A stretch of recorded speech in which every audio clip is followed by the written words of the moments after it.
के आसपास तक गया था, वहीं से ये घूम भी गया और इन्होंने थोड़े से ऊपर भाव पर लिए हैं। ये ट्रेड कर रहा शेयर, ये आपको क्या लगता है कि इसमें निवेशित रहना चाहिए, इनके भाव आएंगे और इनको मुनाफा होगा?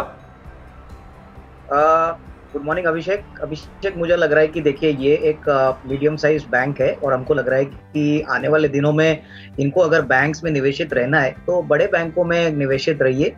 मेरा मानना है कि मीडियम टू छोटी बैंकों में जो अपसाइड आएगी वो लिमिटेड आएगी और वैसे भी जैसे आपने सही कहा कि 125 जाके ये शेयर फ्री लेवल से गिरा है। हालांकि अभी डाउनसाइड लिमिटेड है लेकिन अपसाइड के लिए मुझे लग रहा है कि काफी समय लगेगा। तो अगर इनको चाहिए तो ये डेफिनेटली दूसरे प्राइवेट सेक्टर बैंक्स में निवेश कर सकते हैं, जैसे कि इंडसइंड बैंक है।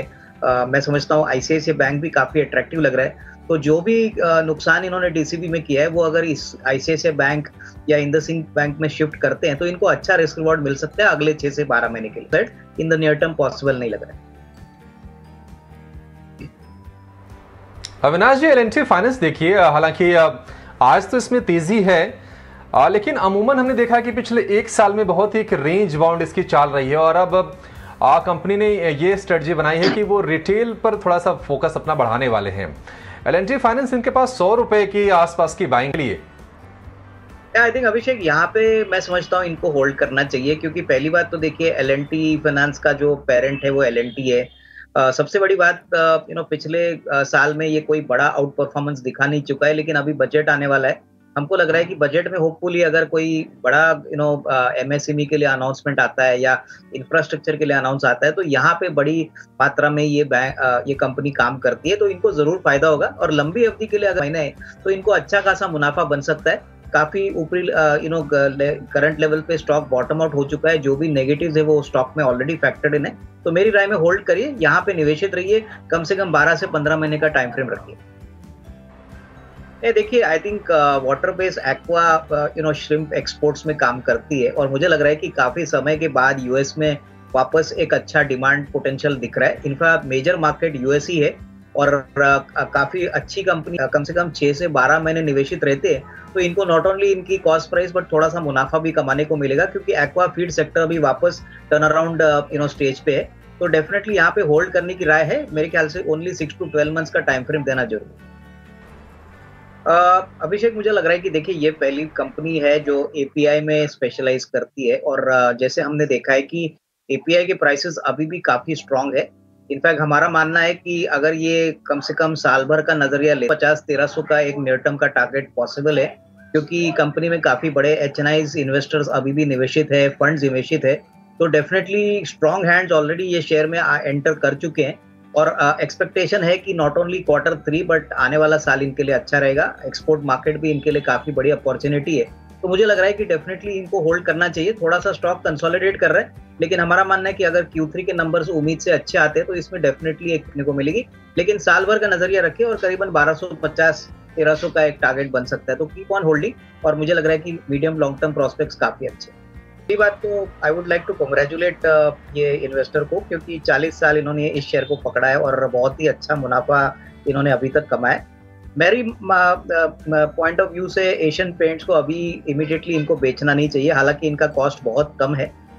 मैं समझता हूं कि देखिए इक्विटी कंपाउंडिंग जो एग्जांपल है और हालांकि अभी क्रूड के प्राइसेस थोड़े से एलिवेटेड है, मैं ये कहना चाहता हूं कि जो भी कंपनी का कैश फ्लो मजबूत है और जहां पे कर्जा बैलेंस शीट पे रीजनेबली कम है या बिल्कुल नहीं है, ऐसी कंपनी एशियन पेंट्स है। तो इनको डेफिनेटली आगे भी ग्रोथ नंबर्स दिखाने में कोई दिक्कत नहीं होगी। इनफैक्ट आगे भी ये शेयर बहुत अच्छी तरह से चलेगा। अगर इनको थोड़ी सी पैसों की जरूरत है तो थोड़ा बहुत मुनाफा वसूल कर सकते हैं, लेकिन मेरी राय कि अगर इनका नजरिया 1.5-2 साल का है तो यहाँ से भी मैं समझता हूँ कि काफी अच्छा रिस्क रिवॉर्ड इनको मिल सकता है। तो कंटिन्यू टू होल्ड ऑन, ये ब्लू चिप है और मुझे लग रहा है कि मार्केट का पसंदीदा स्टॉक भी है। दूसरी क्वेरी जो पावर ऑफ अटॉर्नी की है, तो ये एक नॉर्मल प्रोसेस है, बट मैं समझता हूँ कि इनको अगर पावर ऑफ अटॉर्नी नहीं देना है तो मेरे ख्याल से इसमें कोई दिक्कत नहीं है। ये वैसे भी काम कर सकते हैं, बट मेरे ख्याल से एक रेप्यूटेड ब्रोकर है तो वहां पे पावर ऑफ अटॉर्नी देने में भी कोई दिक्कत नहीं रहेगी। नॉर्मली हमने फ्रॉड्स वही देखे हैं जहां पे ब्रोकर बहुत छोटा होता है या अननोन कंपनी होती है, तो ऐसे ब्रोकर से बिल्कुल काम मत करिए। वेल एस्टेब्लिश्ड कंपनीज जो ब्रोकिंग में है उन्हीं के पास जाइए, जहां पे रेपुटेशन है, ब्रांड है, जहां पे आपके शेयर्स काफी सेफ है। मुझे लग रहा है कि देखिए ये बेसिकली एक ऐसी सॉफ्टवेयर कंपनी है जो बेसिकली ओटीटी स्पेस और जो एसएमएस मैसेजिंग स्पेस में काम करती है और रूट मोबाइल मोरलेस सिमिलर है। मुझे लग रहा है कि काफी गिने चुने प्लेयर्स है इस सेक्टर में, तो डेफिनेटली आगे भी ग्रोथ काफी अच्छी रहेगी और ओवरऑल ग्रोथ पोटेंशियल काफी सिग्निफिकेंट है। मुझे लग रहा है कि ये जो मुनाफा वसूली हम देख रहे हैं वो बेसिकली रिजल्ट्स के बाद की मुनाफा वसूली है। इसमें कोई डाउट नहीं कि कंपनी ने तीसरे तिमाही में भी बहुत ही बढ़िया नंबर्स डिक्लेयर किए और आने वाला साल भी इनके लिए काफी अच्छा रहेगा। इनफैक्ट मैनेजमेंट की कमेंट्री भी काफी स्ट्रांग है, तो मुझे लग रहा है कि इनको होल्ड करना चाहिए। तो श्रुति मैं बताना नहीं चाहूंगा क्योंकि हम लोग ये एक्टिवली इसको कवर नहीं करते, बट डेफिनेटली अगर 12 to 15 मंथ्स का नजरिया है तो मुझे लग रहा है कि यहाँ से भी अच्छी खासी अपसाइड पॉसिबल। क्या आप सलाह देंगे लंबी अवधि का अगर नजरिया है तो निवेशित चैलेंजेस रहेंगे क्योंकि जो भी केमिकल कंपनीज में हमने देखा है नतीजे इतने खास नहीं है। मिसाल के तौर पे अगर हम दीपक नाइट्राइट के नंबर देखें तो खराब नंबर आए थे। तो in the short to medium term raw material cost inflation इनको डेफिनेटली थोड़ा सा परेशान करेगा। हालांकि लॉन्ग टर्म प्रोस्पेक्ट्स इस कंपनी के प्रोडक्ट्स के लिए काफी अच्छे हैं, एक्सपोर्ट पोटेंशियल भी काफी अच्छा है, तो इनका नजरिया थोड़ा सा लंबा हो सकता है, तो ये डेफिनेटली इस स्टॉक में अच्छा पैसा बना सकते हैं। अच्छा ठीक है, विप्रो के ये शेयर में निवेश करना चाहते हैं कि क्या करना चाहिए इसमें, आइए चलिए जानते हैं हमारे एक्सपर्ट से। अविनाश, विप्रो पे क्योंकि जो आईटी काउंटर्स हैं एक बहुत अच्छे वैल्यूएशन पे ट्रेड कर रही थी, बट विप्रो के नतीजों के बाद स्पेशली विप्रो को अगर देखें तो लगातार स्टॉक की पिटाई हो रही है। आप कैसे देख रहे हैं, ये एंट्री लेना चाहते हैं तो विप्रो पे आप क्या सुझाएंगे? अभी ले एंट्री या फिर थोड़े से और वेट करें कि निचले स्तरों पे और एंट्री के मौके मिल सकते हैं?